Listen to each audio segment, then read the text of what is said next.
আমার বিরুদ্ধে ব্যক্তিগতভাবে তিনি ক্ষুব্ধ হয়ে উঠলেন। আমার বিরুদ্ধে এমন কোন ষড়যন্ত্র নাই যেটা তিনি করলেন না। জাতীয় সংসদে দাঁড়িয়ে তিনি আমাকে আঘাত করার চেষ্টা করলেন, ঘায়েল করার চেষ্টা করলেন। একদিন দুদিন নয়, বন্দি করে 3 বছর আমার সকল সঙ্গী সাথী প্রায় 1200 সঙ্গী সহ আমরা কারারুদ্ধ হলাম। 40 দিন পুলিশের রিমান্ডে থেকেছি একচিল্লা। আমার 1200 সঙ্গী সাথী সব রিলিজ, আমাকে ছাড়ে না। নির্বাচন করলেন, তাও ছাড়ে না। নির্বাচন করে যখন ক্ষমতা পাকাপোক্ত হলো, মনে করলো যে এখন আর কোনো ভয় নাই, তারপরে আমাকে ছাড়লেন। তো মনে করেছিলেন কোনো ভয় নাই। দেশের মানুষও মনে করছিল যেইভাবে সাজায়া বসছে এটাকে আর নামানো সম্ভব না। মা জানানতুম আন ইয়াখরুজু ওয়া যান্নু আন্নাহুম মানিআতুহুম হুসুনুহুম মিনাল্লাহ ফাআতাহুমুল্লাহু মিন হাইসু লাম ইয়াহতাসিবু। আমরাও মনে করতাম যে যেইভাবে সাজাইছে, পুলিশ সাজাইছে, র‍্যাব সাজিয়েছে, প্রশাসন সাজানো, সব তার হাতের মুঠোয়।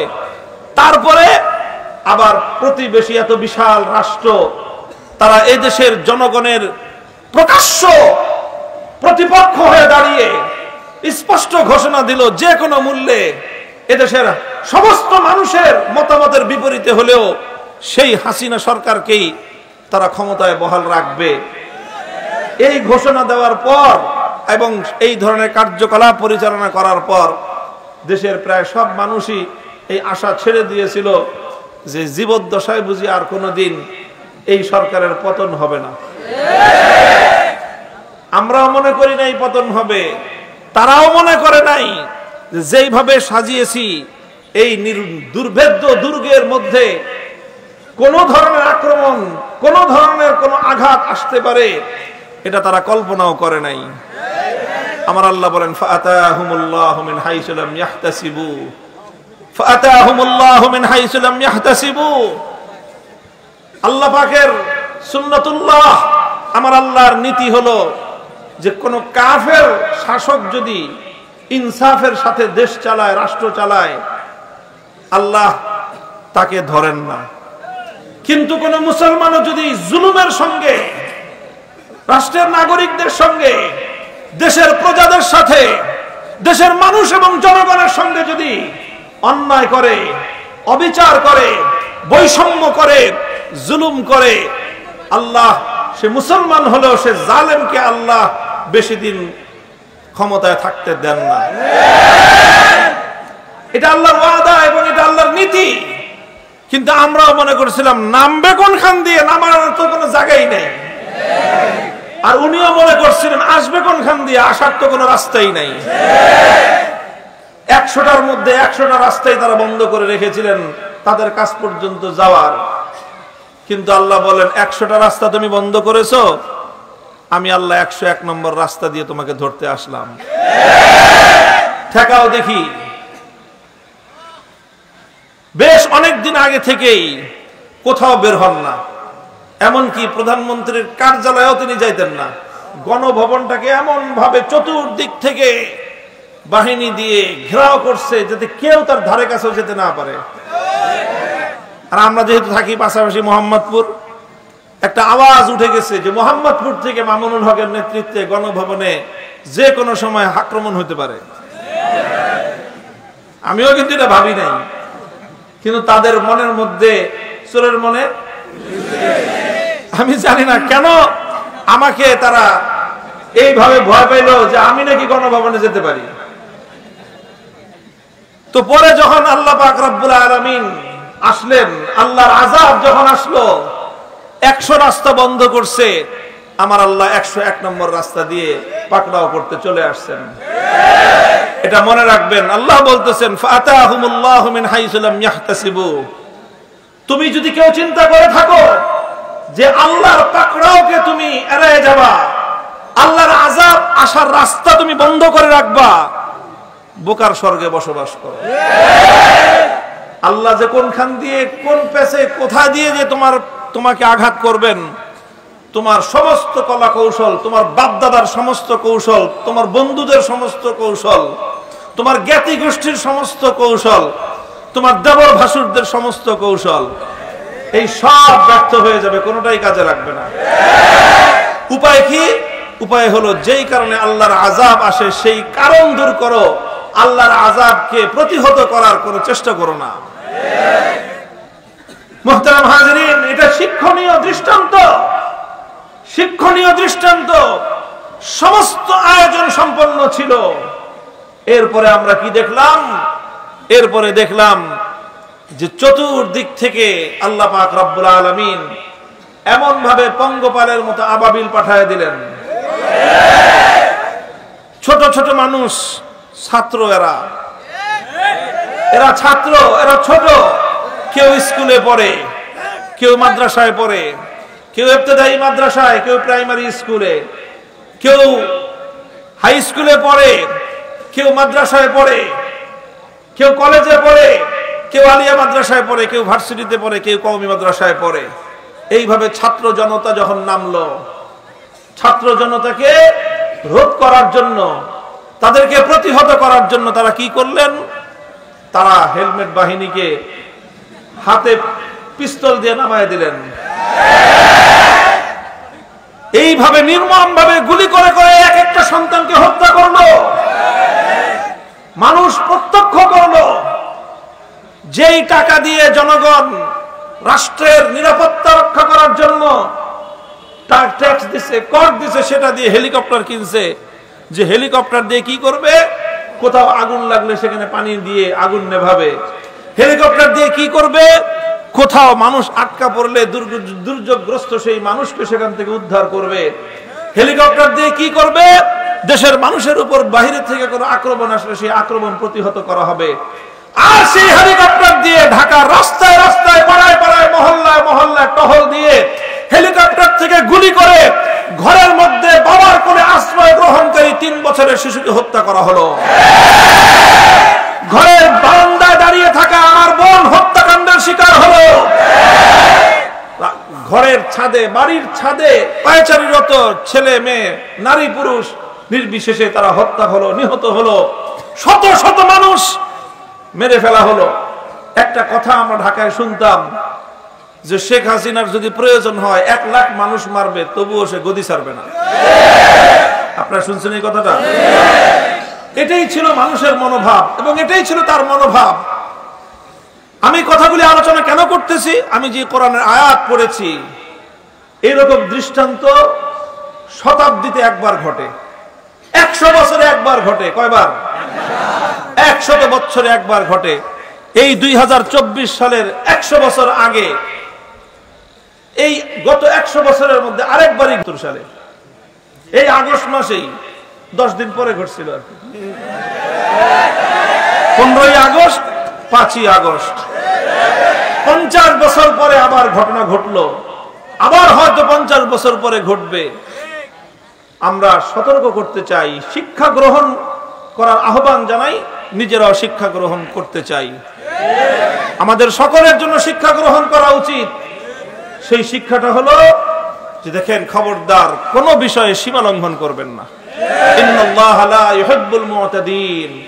জায়গায় জায়গায় আল্লাহ বলেছেন, আল্লাহ পাক সীমা লঙ্ঘনকারীকে পছন্দ করেন না, সীমা লঙ্ঘনকারীকে পছন্দ করেন না। আর আল্লাহর কোরআন এবং নবীর হাদিস আরেকটা কথা বলেছেন। আল্লাহর নবী বলেছেন, ইত্তাকি দাওয়াতাল মাজলুম ফাইন্নাহু লাইসা বাইনাহু ওয়া বাইনাল্লাহি হিজাব। ইত্তাকি দাওয়াতাল মাজলুম ফাইন্নাহু লাইসা বাইনাহু ওয়া বাইনাল্লাহি হিজাব। আমার উম্মত, মাজলুমের বদদোয়াকে ভয় পাও, ভয় করো, খবরদার মাজলুমের বদদোয়া যেন তোমার বিরুদ্ধে চলে না যায়, মাজলুমের ফরিয়াদ যেন তোমার বিরুদ্ধে আল্লাহর দরবারে উত্তোলিত না হয়। কারণ কোন ব্যক্তি যখন তোমার দ্বারা জুলুমের শিকার হয়ে, মাজলুম হয়ে আহ বলে আল্লাহকে ডাকবে, জমিন থেকে আরশ পর্যন্ত তার সেই আর্তচিৎকার পৌঁছতে 1 সেকেন্ড লাগবে না। কারণ মাজলুমের দোয়া আমার আল্লাহর আরশ মধ্যখানে যত পর্দা, আমার আল্লাহ সমস্ত পর্দা সরিয়ে দিয়েছেন। এরপরে কি হয়? মজলুম যখন বলে আল্লাহ সে আমার উপর জুলুম করেছে, আমি বিচার চাই। হে আল্লাহ সে আমাকে আঘাত করেছে, আমি তোমার কাছে ফরিয়াদ জানাই। সঙ্গে সঙ্গে আমার আল্লাহ জবাব দেন। হাদিসে কুদসির মধ্যে বর্ণিত হয়েছে, আল্লাহ তখন মজলুমকে বলেন লা আনসুরান্নাকা ওয়ালাউ বা'দা হিন, হে মজলুম তুমি এই জালেমের কাছ থেকে প্রতিশোধ গ্রহণ করবার শক্তি তোমার নাই, কারণ জালেম অনেক শক্তিধর। এই জন্য তুমি আমার কাছে বিচার দিয়েছো। আমি আল্লাহ তোমার সঙ্গে ওয়াদা করতেছি, অবশ্যই অবশ্যই অবশ্যই, কয়বার? তিনবার বলেছেন আল্লাহ অবশ্যই। লা আনসুরান্নাকা, লামে তাকিদ, নুনে তাকিদ, সাকিলা তাকিদ, তিনবার আল্লাহ বলেছেন অবশ্যই অবশ্যই অবশ্যই আমি তোমাকে সাহায্য করব। মাজলুম আমি তোমাকে সাহায্য করব, অবশ্যই অবশ্যই অবশ্যই আমি তোমাকে সাহায্য করব। তবে ওয়ালাউ বা'দা হিন, একটু দেরি হইতে পারে। কি হইতে পারে? একটু দেরি হইতে পারে। এই জন্য আল্লাহর কথা আছে, আল্লাহর ব্যাপারে নীতি আছে। আল্লাহ ছাড় দেন কিন্তু ছেড়ে দেন। অনেক মানুষ আল্লাহর ছাড় পেয়ে তারা মনে করে যে এটা আমার কেরামতি। ফেরাউন সম্পর্কে তাফসীরের কিতাবগুলোর মধ্যে লেখে, ফেরাউনের নাকি 40 দিন পর্যন্ত টয়লেটে যাওয়া লাগতো না। বুঝেন নাই? পেশাব পায়খানা করা লাগতো না। কতদিন? আছে আমাদের দেশে এমন কোন বাপের বেটা? 40 দিন তো দূরের কথা, 40 ঘন্টা থাকলেই তো একটা মানুষ অসুস্থ হয়ে দেখা যাবে যে হাসপাতালে অ্যাডমিট হয়ে যাবে। ফেরাউনের 40 দিন পর্যন্ত পেশাব পায়খানা না করলেও চলতো।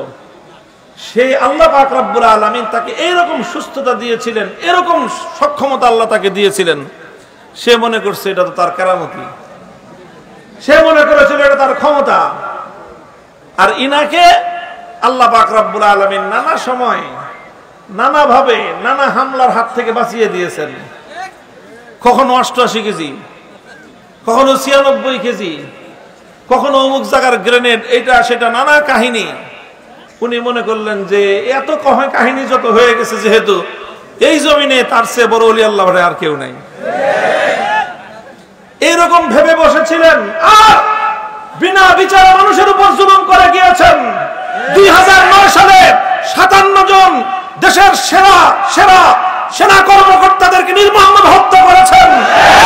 2013 সালে শাপলা চত্বরে অন্যায়ভাবে একতরফাভাবে নবীপ্রেমিক হেফাজতে ইসলামের আলেম ওলামাদেরকে ঘুমন্ত অবস্থায়, তাহাজ্জুদরত অবস্থায় পাখির মতো গুলি করে হত্যা করেছে।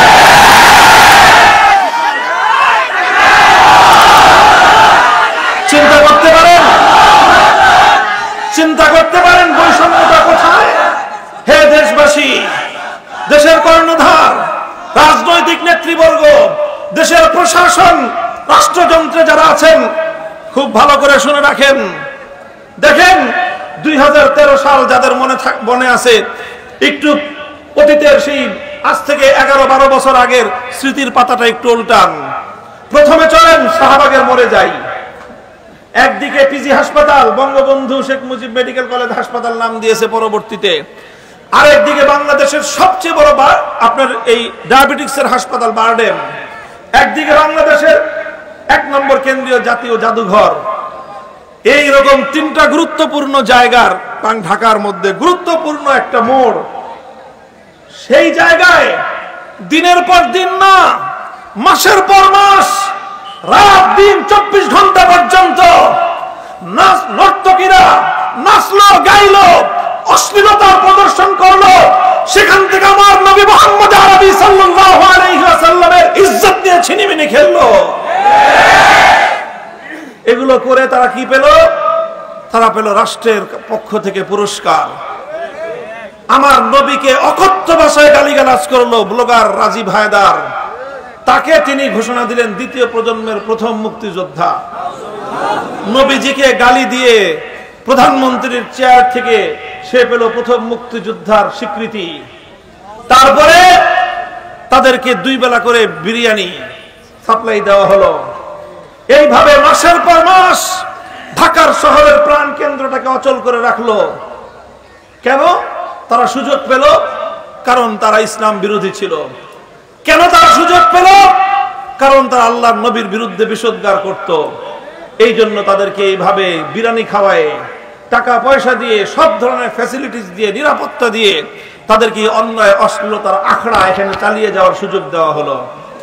আর আমরা আল্লাহর পয়গম্বরের ইজ্জতের হেফাজতের দাবি নিয়ে শুধুমাত্র একটি দিন নয়, বিকাল থেকে 12 ঘন্টার সময় আমাদেরকে দেওয়া হয়নি।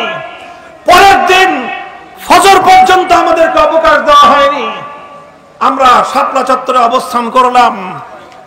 ওই ঘুমন্ত অবস্থায় সারা দেশ থেকে সারাদিন ক্লান্ত অবস্থায় কেউ টঙ্গী থেকে 10-12 কিলোমিটার হেঁটে এসেছে, কেউ গাবতলী থেকে হেঁটে 12 কিলোমিটার 15 কিলোমিটার পায়ে হেঁটে এসে ক্লান্ত শ্রান্ত অবস্থায় নবী প্রেমিকরা রাস্তার উপর শুয়েছিল, কেউ ঘুমন্ত অবস্থায়, কেউ আধা ঘুমা অবস্থায়। ওই অবস্থায় সমস্ত আলো নিভিয়ে ভুতুরে পরিবেশ তৈরি করে সেখানে একটি যুদ্ধ পরিস্থিতি তৈরি করে তাদেরকে একতরফাভাবে হত্যা করা হলো নির্বিচারে। এরপরে হত্যা করা হলো 2014 সালে বাংলাদেশের বিভিন্ন জায়গায় একতরফা নির্বাচন করতে গিয়ে। 2021 সাল বাংলাদেশের স্বাধীনতার সুবর্ণ জয়ন্তী, আমরা বললাম পালন করেন, অসুবিধা নাই, স্বাধীনতা আল্লাহ পাকের নেয়ামত, পূর্ণাঙ্গ না হোক, আমরা পতাকার স্বাধীনতা, মানচিত্রের স্বাধীনতাটুকু তো পেয়েছি, যদিও এই স্বাধীনতাও আমাদের প্রতিবেশীদের কারণে আমরা সুফল ভোগ করতে পারি না, তবুও স্বাধীনতা পালন করবেন, আমরাও করব, ভালো কথা। তবে এই স্বাধীনতার উদযাপন করবার জন্য গুজরাটের কসাই হাজার হাজার মুসলমানদের রক্তে রাঙা সেই খুনি নরেন্দ্র মোদীকে আমরা এই স্বাধীনতা উদযাপনের বিজয় মঞ্চে দেখতে চাই না। এর দ্বারা স্বাধীনতার অনুষ্ঠান মহিমান্বিত হবে না, কলঙ্কিত হবে। শুধু এতটুকু কেন বললাম? এতটুকু কথা কেন বললাম?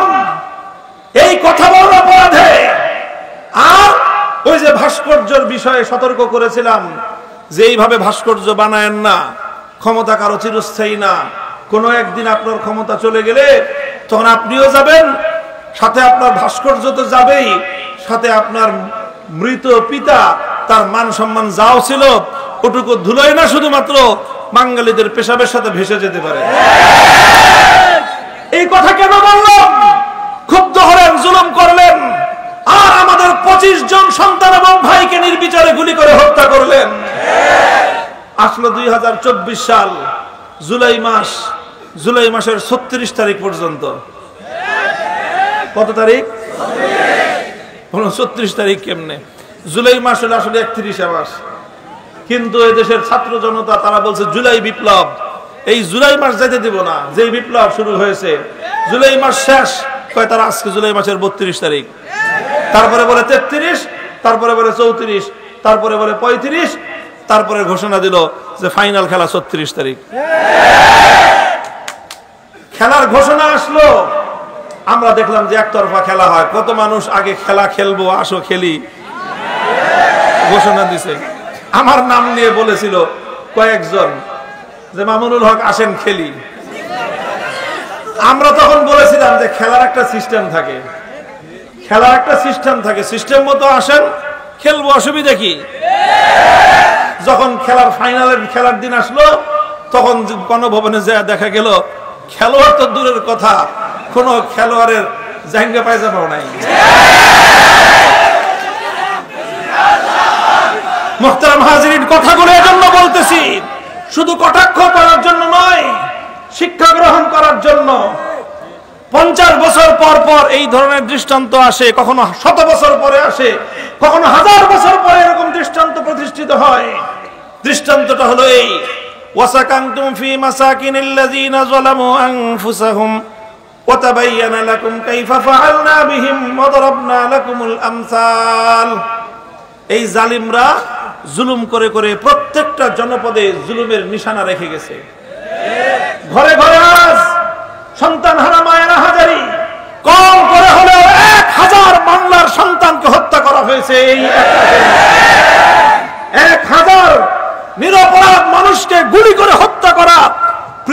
ইতিহাসে বিরল ঘটনা। হত্যা করলো, ঘরে ঘরে আর সেই জুলুমের চিহ্ন বিদ্যমান। 1000 তো শুধু নিহত হয়েছে, চক্ষু হারিয়েছে কত শত মানুষ। চক্ষু ইনস্টিটিউটে গেলে চোখের পানি আপনারা কোন পাষাণ মানুষও ধরে রাখতে পারবে না। তাগড়া তাগড়া যুবক, তাদেরকে কাছ থেকে এই বুলেট ছুড়ে গুলি, চক্ষু লক্ষ্য করে গুলি করা হয়েছে। এত চোখের উপর গুলি লাগে এমন নজির এবং এত বেশি ঘটনা পৃথিবীর ইতিহাসে পাওয়া যাবে না। ঘটনা থেকে প্রতীয়মান হয় যে লক্ষ্য করে চোখের উপর গুলি মারা হয়েছে। এই কারণে বিপুল পরিমাণ সম্ভাবনাময় চোখ অন্ধ হয়ে গিয়েছে, স্বপ্নগুলো ধূলিসাৎ হয়ে গেছে, অসংখ্য সন্তান পঙ্গুত্ব বরণ করেছে, পা কেটেছে, হাত কেটেছে। হাজার হাজার মানুষের শরীরের মধ্যে সারা জীবন এই জুলুম, এই অন্যায় এবং অবিচারের চিহ্ন বাংলাদেশের প্রতিটি অঞ্চলে ছড়িয়ে ছিটিয়ে আছে। গুমের শিকার হয়েছে কত মানুষ আল্লাহই ভালো জানেন। কত মা আজও পর্যন্ত তার সন্তানের আশায় রাতের বেলায় প্রহর গুনতে থাকে যে কখনো তার খোকা এসে দরজায় কড়া নেড়ে বলবে, মা আমি এসেছি। এই অপেক্ষায় অনেক মা এখনো তার সন্তানের জন্য প্রহর গুনতে থাকে। সবাই সান্ত্বনা দেয় যে মা তোমার ছেলে আর আসবে না, সবার মন মেনে গেছে, মায়ের মন তো এখনো মানে না। এই মা যখন আঘাত পড়ে ওঠে, গভীর রজনীতে মা যখন তার সন্তানের অপেক্ষায়, গুম হওয়া সন্তানের অপেক্ষায়, যখন কলিজার ভিতর থেকে আত্মচিৎকার বেরিয়ে আসে, তোমার কেমনে পতন ঘটলো বুঝো না? কেমনে পতন ঘটে বুঝো না? ওই একটা মায়ের একটা আত্মচিৎকার তোমার মতো হাজার ফেরাউন ধ্বংস হওয়ার জন্য যথেষ্ট। ইত্তাকি দাওয়াতাল মাজলুম। হে আমার মুসলমান ভাইয়েরা, হে আমার স্বজাতি, আমি আপনাদেরকে সতর্ক করতে চাই। উসিকুম ওয়া নাফসি বিতাকওয়াল্লাহি তাআলা। আমি আপনাদেরকে এবং আমাকে, আমার স্বজাতি, আমাদের সকলকে এই বিষয়ে সতর্ক করতে চাই। খবরদার, খবরদার, জুলুম করবেন না, জুলুম করবেন না। কখনো যদি কারো সঙ্গে সংঘাত, বিতর্ক, বিবাদ হয়ে যায়, চেষ্টা করবেন বিবাদ শান্তিপূর্ণ উপায়ে মিটিয়ে ফেলবার। যদি নাই মিটে, সংঘাত যদি অনিবার্য হয়ে দাঁড়ায়, প্রয়োজনে মজলুম হবেন, জালেম হবেন না। প্রয়োজনে মজলুম হবেন, জালেম হবেন না। মজলুম হয়ে যদি আপনি ক্ষতিগ্রস্ত হন, বিনিময় আল্লাহ দিবেন। জালিম হয়ে আপনি যদি আরেকজনের ক্ষতি করেন, প্রতিশোধ আমার আল্লাহ দিবেন। আর আল্লাহর প্রতিশোধ সহ্য করার ক্ষমতা পৃথিবীর কোন মাখলুকের নাই। মুহতারাম হাজিরিন, আল্লাহ সে কথাই বলছেন, ওয়াকাদ মাকারু মাকরাহুম ওয়া ইনদাল্লাহি মাকরুহুম ওয়া ইন কানা মাকরুহুম লিতাযুলা মিনহুল জিবাল। আল্লাহর শপথ করে বলতেছি আমি, কোরআনের এই আয়াত আমি যখন আমার কারাগারে রুদ্ধ থাকা অবস্থায়, বিশেষ করে রাতের অন্ধকারে যখন তেলাওয়াত করতাম, আমার কলিজা কেঁপে উঠত। এরপরে এই কলিজাটা এত প্রশান্ত হতো। আমার আল্লাহ বলছেন যে তারা ষড়যন্ত্র করে, আর আল্লাহ সেই ষড়যন্ত্রের প্রতি উত্তর দেওয়ার জন্য আল্লাহ প্রস্তুতি নেন। যদিও তাদের ষড়যন্ত্র এমন হয়, ওয়া ইন কানা মাকরুহুম লিতাযুলা মিনহুল জিবাল, পাহাড়কে তার আপন জায়গা থেকে হটিয়ে দেওয়ার মতো কুটিল ষড়যন্ত্র হোক না কেন, সকল ষড়যন্ত্র নস্যাৎ করার জন্য মালিক একজন আছেন, নাম কি? আল্লাহ। আল্লাহ তাদের সকল ষড়যন্ত্র নস্যাৎ করেছেন কি করেন নাই? দিনের পর দিন, মাসের পর মাস আমার সঙ্গে, আমার মতো আরো আমাদের সঙ্গে এমন এমন নির্মম আচরণ করা হয়েছে।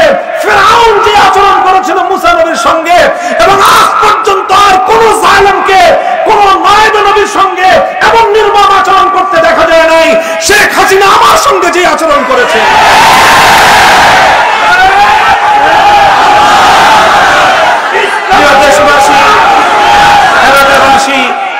অনেক দীর্ঘ হয়ে গেছে আমার বক্তব্য। আমি এত লম্বা কথা বলার ইচ্ছা করেছিলাম না। আমি আমার আলোচনা শেষ করব এক শিক্ষার উপর, এক কথার উপর। জুলুম আমরা করব না, কাউকে জুলুম করতেও দেব না। জুলুম আমরা করব না, কাউকে জুলুম করতে। যেখানেই জুলুম দেখবেন, জালেমরা যেখানে আখড়া করবে, মুসলিমরা ঐক্যবদ্ধ হয়ে সমস্ত আমাদের ভিত কাঁপিয়ে তুলতে হবে। প্রস্তুত থাকবেন তো ইনশাআল্লাহ? সমস্ত জুলুমের উৎখাত করে, সমস্ত জুলুমের উৎখাত করে ইনসাফপূর্ণ ন্যায় নীতি ভিত্তিতে একটি সমাজ গড়তে হবে। ইনসাফপূর্ণ বৈষম্যহীন ন্যায় নীতির সমাজ গড়তে হলে মানব রচিত কোন তন্ত্রমন্ত্র দিয়ে এই পূর্ণাঙ্গ ইনসাফপূর্ণ সমাজ বাস্তবায়ন সম্ভব নয়। এর জন্য একমাত্র প্রয়োজন আরশের মালিক, আসমানের মালিক আল্লাহ রাব্বুল আলামিন প্রদত্ত খেলাফতের রাষ্ট্র ব্যবস্থার মাধ্যমে ইনসাফপূর্ণ ন্যায়ের সমাজ কায়েম করতে হবে। কাজে আমাদের চূড়ান্ত মঞ্জিল আমরা খেলাফত, আল্লাহর জমিনে আল্লাহর খেলাফত কায়েম করব ইনশাআল্লাহ। রাজি আছেন তো? আমরা বাংলাদেশ খেলাফত মজলিসের পক্ষ থেকে